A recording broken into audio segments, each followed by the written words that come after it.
Vamos dar sequência à primeira carta de Pedro.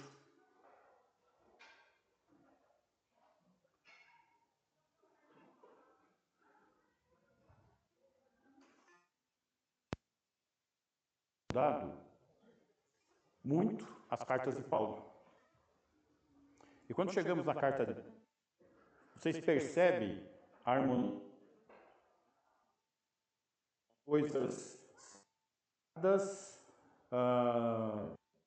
dentro da inspiração, porque o autor é o Espírito Santo. Então, vamos aprendendo com essa mensagem que o apóstolo Pedro deixou para as igrejas.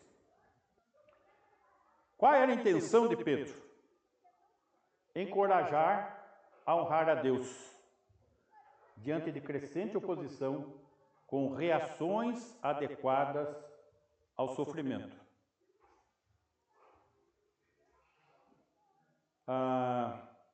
Uma coisa que nós temos que observar, que o sofrimento é algo que faz parte da vida, deste viver aqui. E a necessidade de uma reação adequada, porque nós temos uma mensagem esperançosa, uma mensagem motivadora. E não só a mensagem, com a presença do Espírito em nós para nos fortalecer. Para isso, Pedro destaca alguns incentivos espirituais para que o nosso ânimo se levante. Nós temos uma esperança imortal. Não é qualquer esperança, é de vida eterna. Nós temos uma herança indestrutível.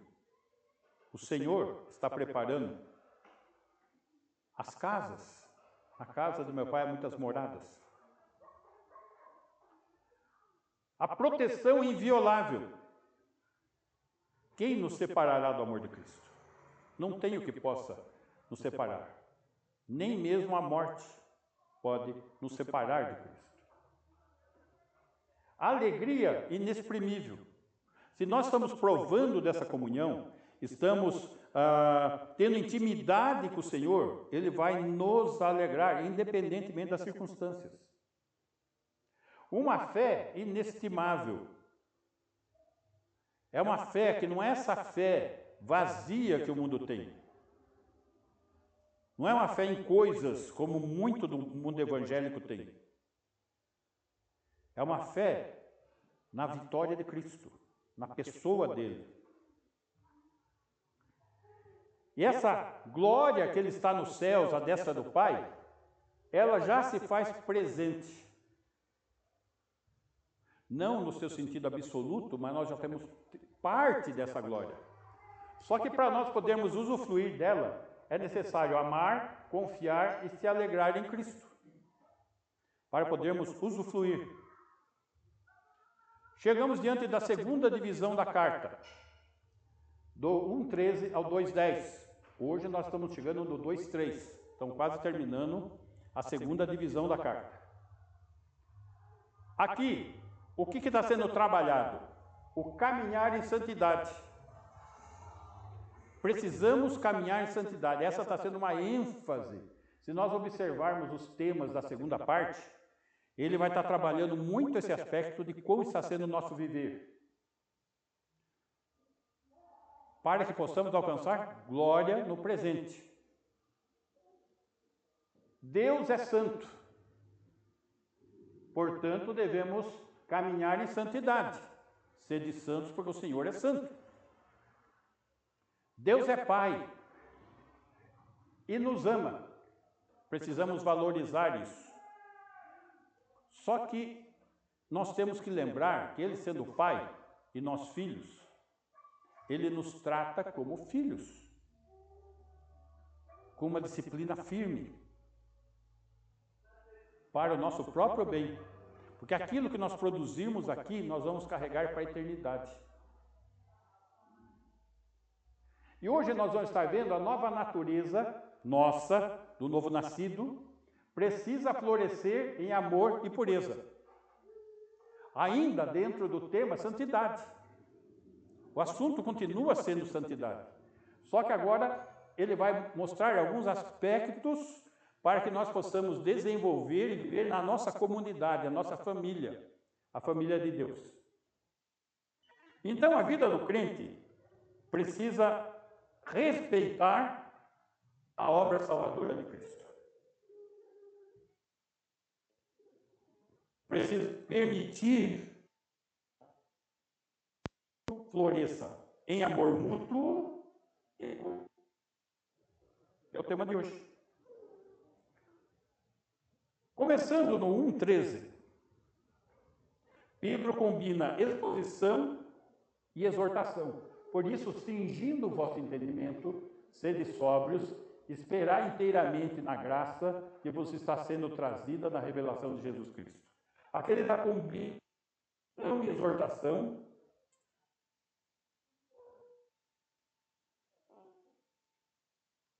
focalizando no seu versículo 18. 18. Sabendo que não foi mediante coisas corruptíveis, como prata ou ouro, que fostes resgatados do vosso fútil procedimento que vossos pais vos legaram. 19. Mas pelo precioso sangue, como de cordeiro, sem defeito e sem mácula, o sangue de Cristo. 20. Conhecido com efeito antes da fundação do mundo, porém manifestado no fim dos tempos, por amor de vós. Muito bem.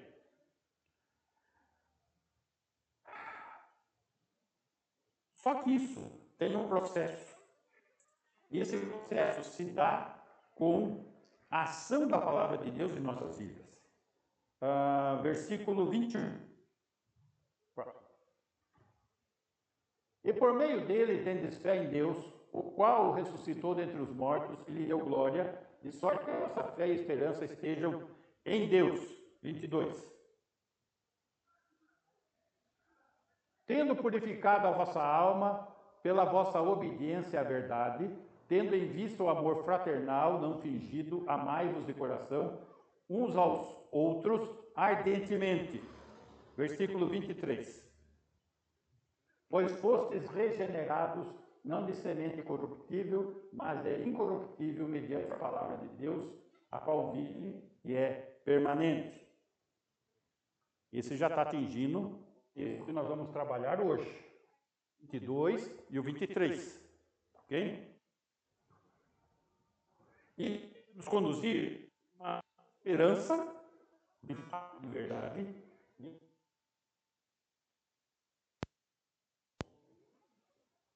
tá? Aos olhos de Deus. Muito bem. E a esperança da nossa santidade, uma vida deve ser marcada pelo desenvolvimento, pelo crescimento. Faça o quê? A obra de Cristo, libertando da escravidão do pecado pela fé, na semente viva da palavra. Volta no versículo 17. Ora, se invocais como Pai. Pode pôr no 18. Então, se invocais como Pai, está trabalhando, então, que nós somos o quê? Filhos. Membros da mesma família. Esse é o contexto, esse é o assunto. Versículo. Sabendo que não foi mediante coisa corruptível, como prata ou ouro, que fostes resgatados do vosso fútil procedimento. Resgatar procedimento.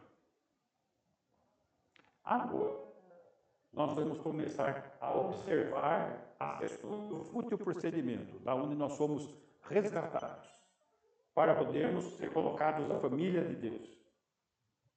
Versículo 22, então vamos começar. Tendo purificado a vossa alma, pela vossa obediência à verdade, tendo em vista o amor fraternal, não fingido, amai-vos de coração, uns aos outros ardentemente, tendo purificado a vossa alma.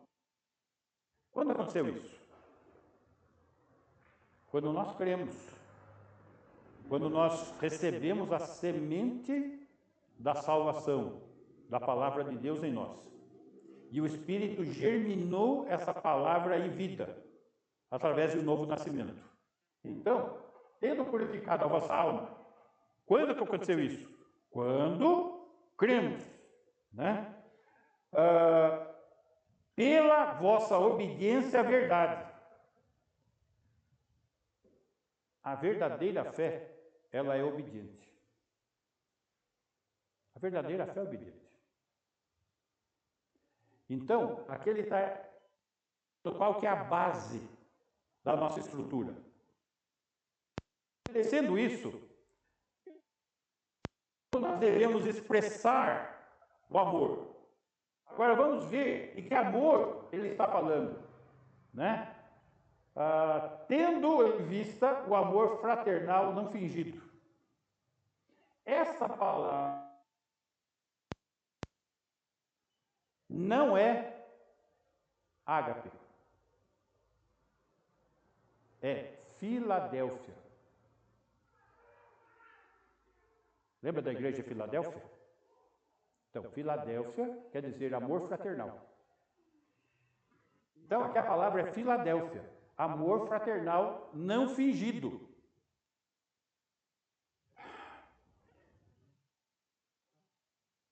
Ele está tratando do quê? Como é que nós devemos ser irmãos em Cristo? Como deve ser esse convívio?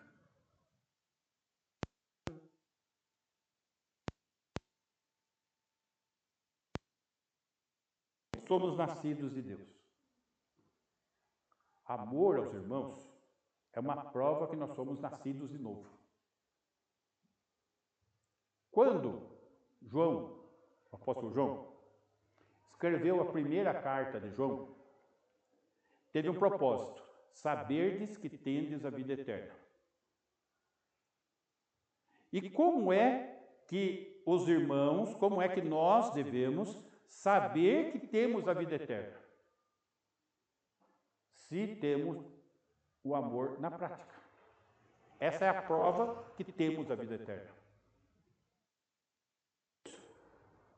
1 João, capítulo 6. 1 João 1,6.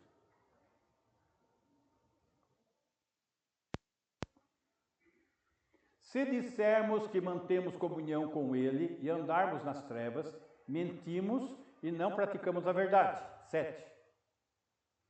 Se, porém, andarmos na luz, como Ele está na luz, mantemos comunhão uns com os outros. Olha aqui, a prova. E o sangue de Jesus, seu Filho, nos purifica de todo o pecado. Então, qual que é a prova? Amar o irmão. Capítulo 2, versículo...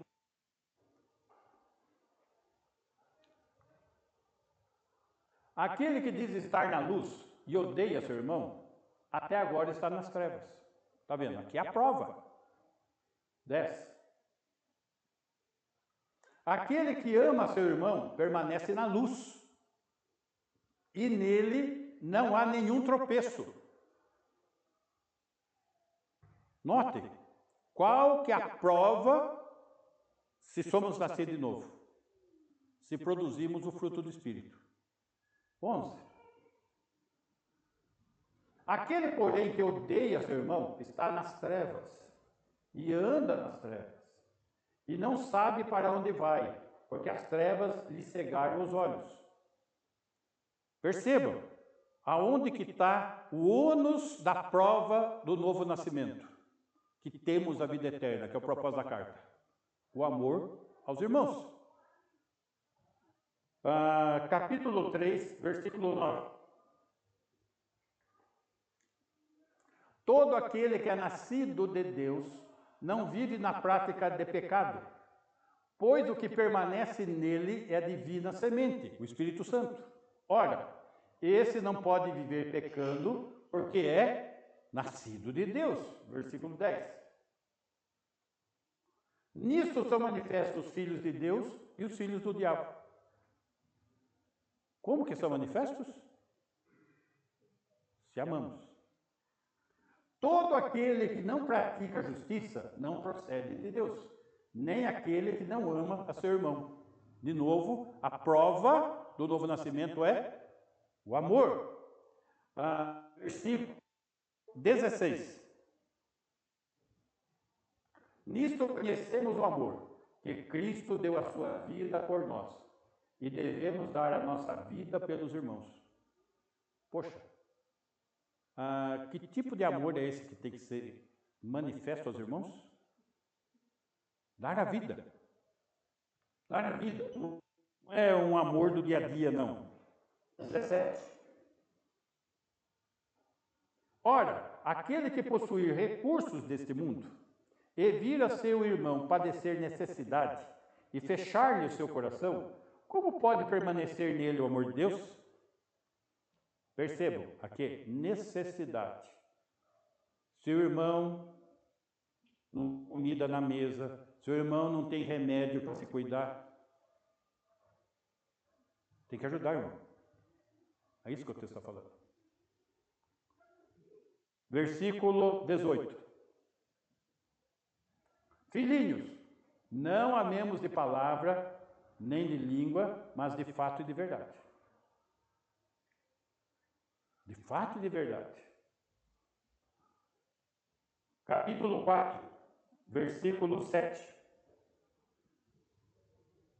Eu estou mostrando que essa carta, o assunto é esse. A carta inteira. Amados, amemo-nos uns aos outros, porque o amor procede de Deus. E todo aquele que ama é nascido de Deus e conhece a Deus.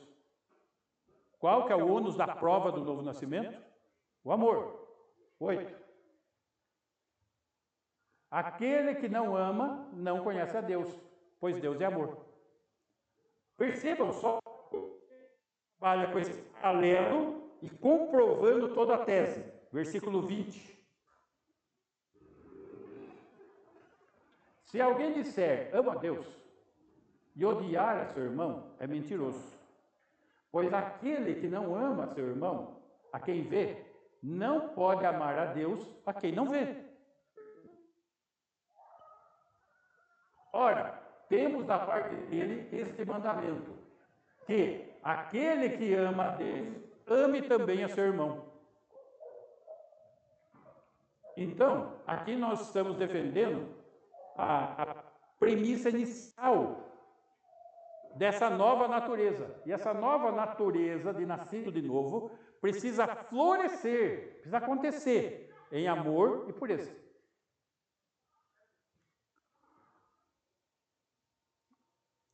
Voltando lá para o nosso versículo.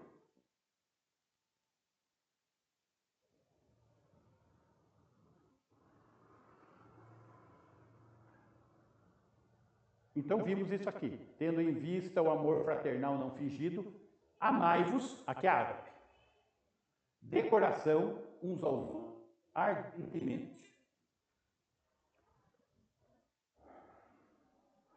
Então, o Filadélfia está falando do amor não fingido, do amor sincero, do amor. Não é aquele amor que hoje ama, amanhã não ama. Não é liga-desliga. É permanente. Só que essa palavra fingido carrega a ideia do aspecto artificial. Por exemplo, hoje as empresas treinam os líderes a manipular as pessoas. Então, quando ele chega para uma pessoa, ele não vai chegar assim, fulano, faça isso. Fulano, você é capaz de fazer isso? Eles são treinados a manipular. Só que tem pessoa que usa do amor fingido para manipular as pessoas. Salmo 55, versículo 21. Vai mostrar esse aspecto. A sua boca era mais macia que a manteiga, porém no coração havia guerra. As suas palavras eram mais brandas que o azeite, contudo, eram espadas desembainhadas. Amor fingido. Fala macia. Mas lá dentro não tem nada a ver com a fala macia. Amor fingido. Então, ele está falando sobre o amor ágape. Ele está falando, voltando lá no nosso versículo, Claudinho, 22. Esse amor fraternal não fingido não é o suficiente. Por isso é necessário esse amor de dar a vida pelo irmão, amor ágape, de coração, uns aos outros, ardentemente. Esse termo ardentemente vem do atletismo. Notem que outro dia eu estava vendo a história da William Bolt, né? Corredor. Ele começou correndo, perdendo dos outros. Ele tinha que se esforçar ardentemente, essa é a ideia. Esforça, aprimora, aprimora. E o amor, essa é a ideia que ele está carregando aqui. É necessário esforço e aprimoramento. Eu preciso me esforçar para amanhã amar mais adequadamente do que eu amo hoje. Gente, é crescimento espiritual isso. Então exige empenho. Empenho. Notem que nós aprendemos que o amor é um sentimento e não é sentimento. É uma decisão. Nós temos que decidir amar. E essa decisão vai exigir um agir ardente da nossa parte.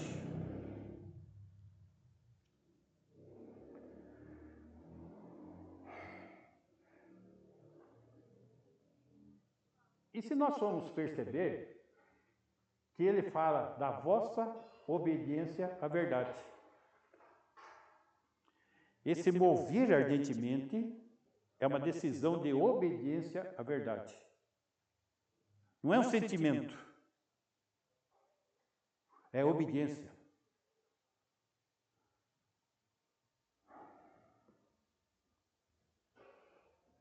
Então, quando nós vemos essas energias sendo propagadas, sendo aprimoradas,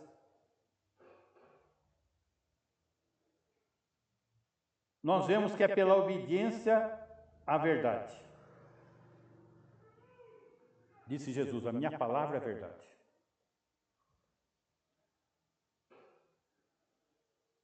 Em verdade vos digo que aquele que não nascer de novo tem que nascer da água e do Espírito. Já estudamos que a palavra água se refere à palavra de Deus.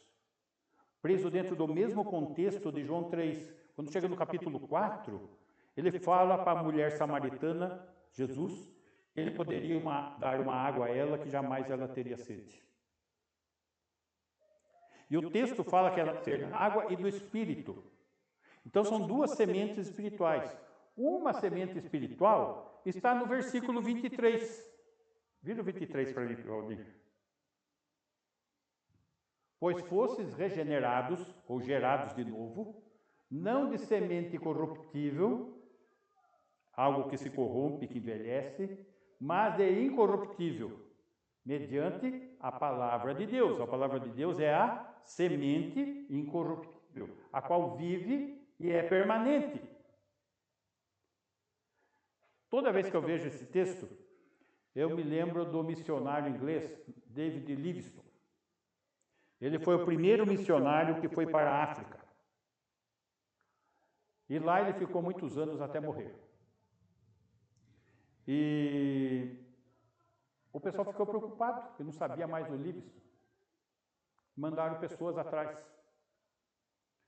E uma dessas pessoas passou numa tribo, e lá, tal fulano passou por aqui, não sei. Daí ele era um missionário também, ele começou a ler a Bíblia. Esse homem passou aqui. Esse que a Bíblia está falando, era o Livingstone, né? E na leitura da palavra, o cacique começou a falar, esse livro vive, tem vida.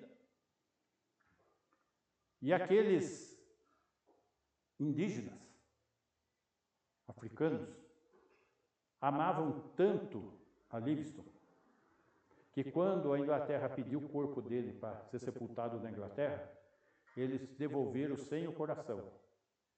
Olha, nós devolvemos o corpo, mas o coração fica aqui. Esse é Livingstone. Então, tinha o amor ardente que o texto fala. E um amor comprovado, testemunhou para todas aquelas tribos Jesus Cristo.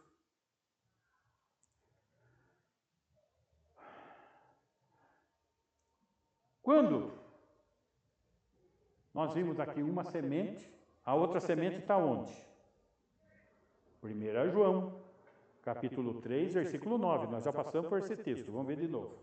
1 João 3, 9. Aqui a semente é a palavra. Todo aquele que é nascido de Deus não vive na prática do pecado, pois ele é a divina semente. Que nós somos selados, que é o Espírito Santo. Esse não pode viver pecando porque é nascido de Deus. É a outra semente. Nascer da água e do Espírito.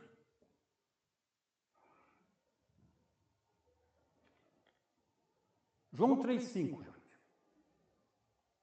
Vamos pensar um pouco na cronologia. Quando aconteceu aquela conversa de Jesus com... Como que é o nome do cidadão lá?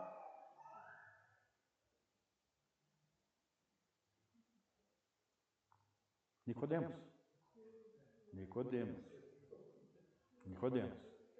Muito bem. Então está lá. Quando se deu essa conversa? Antes da cruz ou depois da cruz? Antes da cruz. Existia cristianismo? Não. Mas existia novo nascimento? Novo nascimento é uma necessidade do homem desde a morte espiritual lá no Éden. Precisa nascer de novo.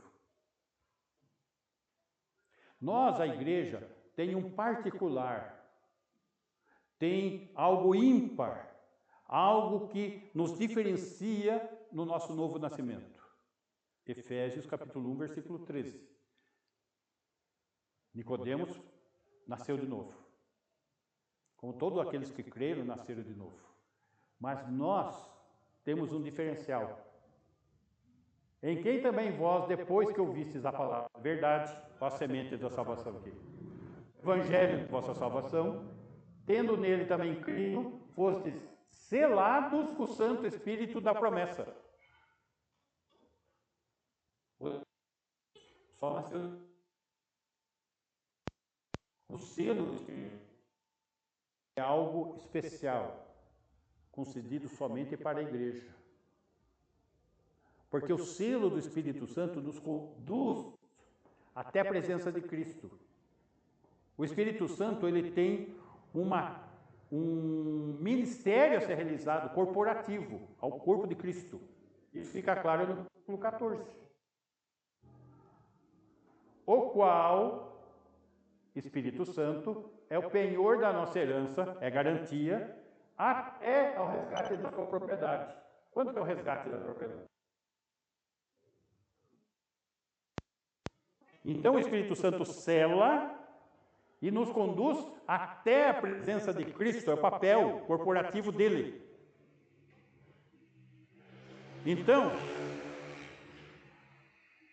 quer prova mais cabal do que essa, de que quando nós cremos, nós recebemos vida eterna, e vida eterna não se perde porque a pessoa está com o Espírito Santo? Por outro lado, nós estamos vendo o que é que prova que essa pessoa é nascida de novo. O amor. Agora, se a pessoa, nascida de novo, produz o fruto do Espírito, é uma prova de que ela tem o selo do Espírito Santo e vai estar presente no arrebatamento. Muito bem. Voltando lá, agora para o nosso texto, 1 Pedro 1:24.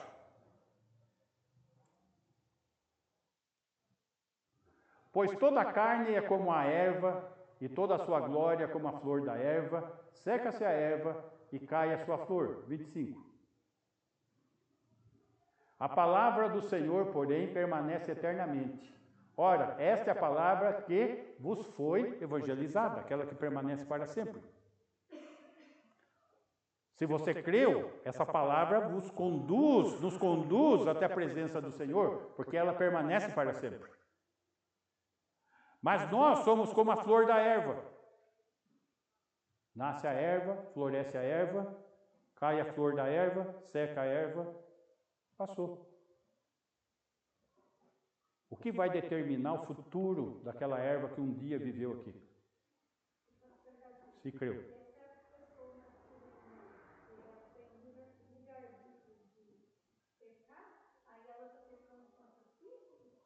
Não. Não é necessário. Ela está pecando contra o Espírito, contra Cristo, contra o Pai, mas não é aquele pecado que o pessoal fala ali, que não tem perdão, o pecado contra o Espírito Santo. Porque aquele pecado contra o Espírito Santo não tem como se repetir.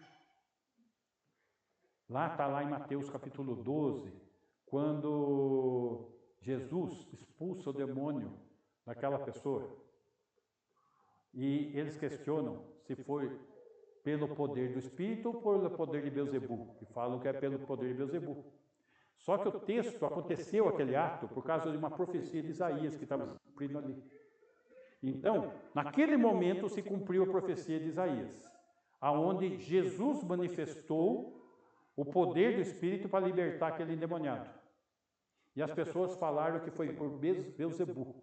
Aquelas pessoas presentes, que eram judeus, tá? Eles afirmaram ter sido por Beelzebul, no cumprimento de uma profecia do Antigo Testamento. Ou seja, eles presenciaram, tiveram Jesus presente pessoalmente, viram o milagre e falaram que era do diabo. Isso não tem como repetir. Você está entendendo? Esse é o pecado contra o Espírito Santo que está citado ali. Tá?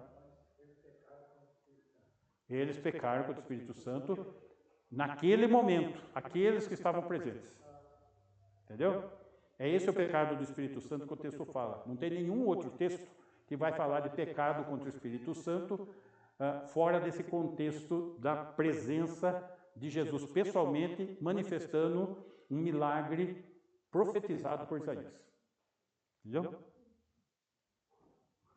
Muito bem.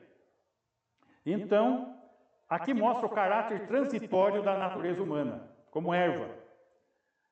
E só que numa vida incorruptível para o cristão eternamente, porque ele recebeu da semente eterna. Muito bem, capítulo 2, versículo 1, próximo versículo. Despojando-vos, portanto, de toda maldade, dolo, hipocrisias, invejas, toda sorte de maledicência. Para quem estudou Efésios comigo, vimos lá no capítulo 4, o despojar e o revestir. Despojar, tirar a roupa suja, no caso a roupa suja são os pecados, e revestir de uma nova vida, que é o assunto, nova natureza precisa florescer, tá? Então, o que precisa despojar? Esses crentes para os quais Pedro está escrevendo, meus irmãos, precisa despojar da maldade.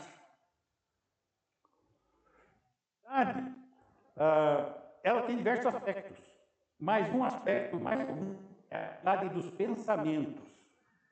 A maldade que quer a calamidade na vida do outro, de maneira vingativa. Despojar disso, despojar do dolo. Dolo é tudo aquilo, toda forma de desonestidade e engano. É dolo. despojar das hipocrisias, do fingimento, da dissimulação, da insinceridade, que nós vimos no texto, amor não fingido, né? Despojar das invejas. O que é inveja? É o desgosto com a felicidade alheia, que se manifesta em maledicência, com todo tipo de conversa difamatória. Despojar disso. 2. Despoja, agora reveste. Como que vai revestir? Desejai ardentemente, como crianças recém-nascidas, o genuíno leite espiritual, para que por ele vos seja dado crescimento para a salvação. Esses irmãos que estavam vivendo uma vida de bebês e não cresciam, aqui não está falando que eles eram recém-nascidos, que tinham se convertido naquele momento. O texto está falando que tinham maturidade. Por quê? Porque eles precisavam despojar daqueles pecados, para que pudesse crescer para o crescimento da salvação, que é o assunto aqui. Nova natureza precisa florescer, precisa crescer.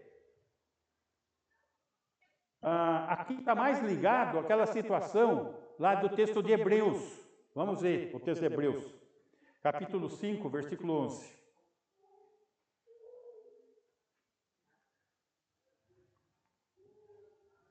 A esse respeito, temos muitas coisas que dizer e difíceis de explicar. Está falando de Melquisedeque. Porquanto vos tendes tornado tardios em ouvir. Então, aqueles irmãos estavam tardios em ouvir, na mesma situação desses que Pedro está falando. 12. Pois, com efeito, quando deviam ser mestres, atendendo ao tempo decorrido, então já fazia anos que eles tinham nascido de novo, tendes novamente necessidade de alguém que vos ensine.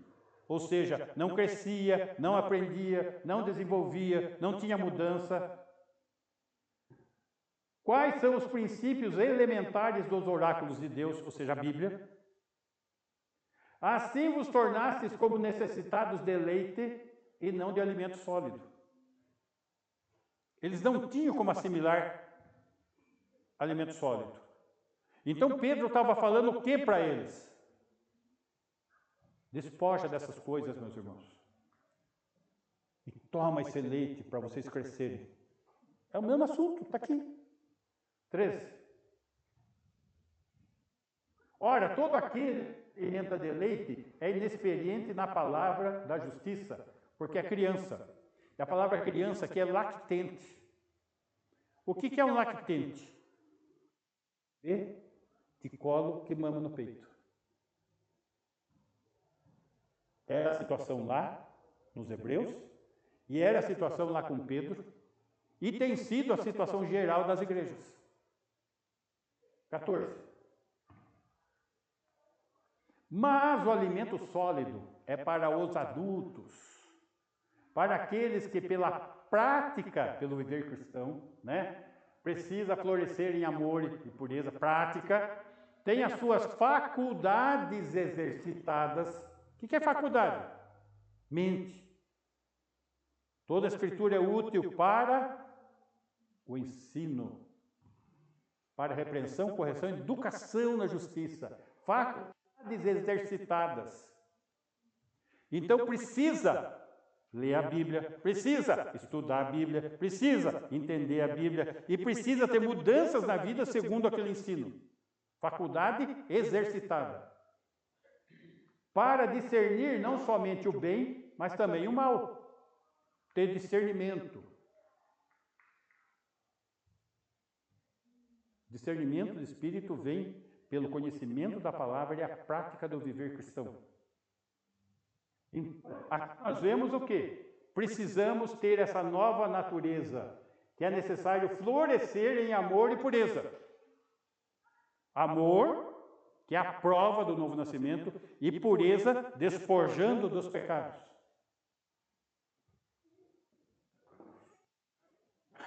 Concluindo, capítulo 2, versículo 3 de 1 Pedro.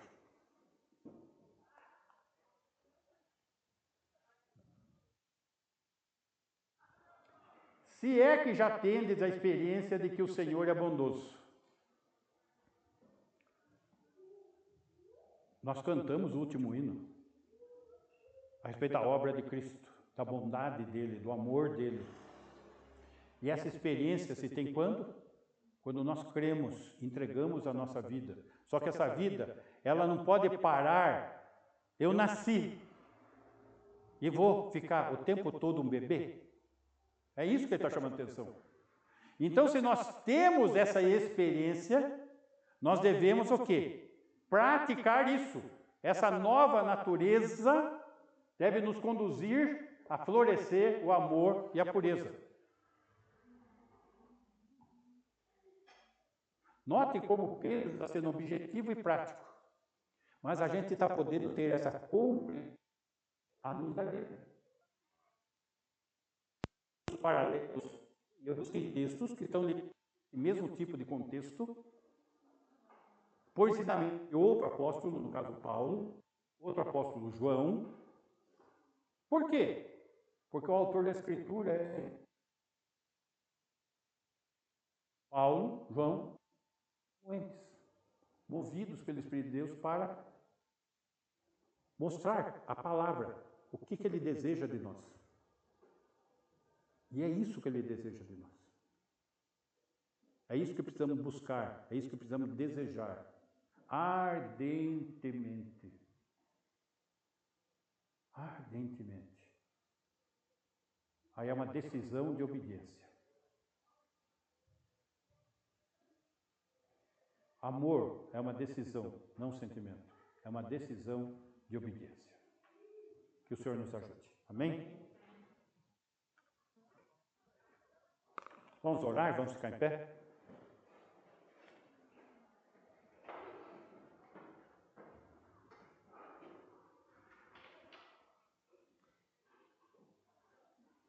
Muito bem.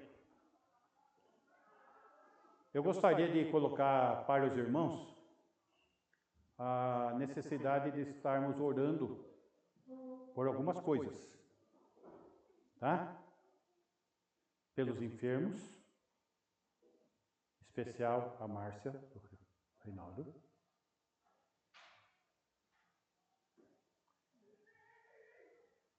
Pela Bárbara, que está se chegando a Cristo, pela obra que o Senhor tem a realizar na família dela, orem.